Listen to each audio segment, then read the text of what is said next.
Të nderuar qytetar, opozita e vjetër vazhdon të flasë për qytetin ton pa ofruar asnjë alternativë reale, por vetëm akuzat të përsëritura, të pa bazuara dhe me tone përçarse, ndërkohë që investimet janë fakte e jo propagandë.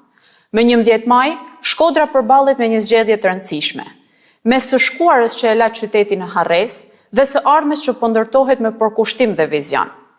Në fushën e kulturës, kjo nuk është thjesht një metaforë, është ndryshimi real nga një stonaturë e zhurmshme e pa organizuar drejt një harmonie të re për qytetin.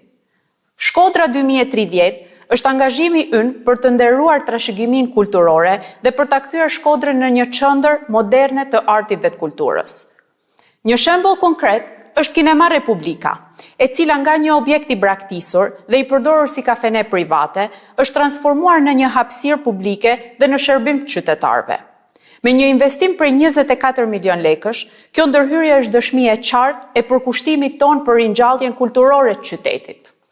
Po ashtu Teatri Migjeni, simbol i identitetit artistik të Shkodrës, pas mbi 20 vitesh në harres, por rikthehet në vëmendje.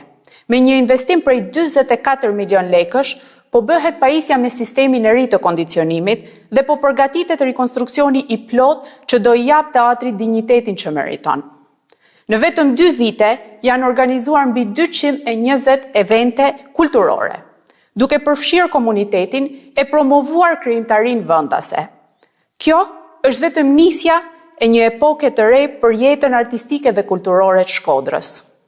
Me 11 maj, voto 5 Partinë Socialiste për Shkodrën dhe Shqipërinë Europiane.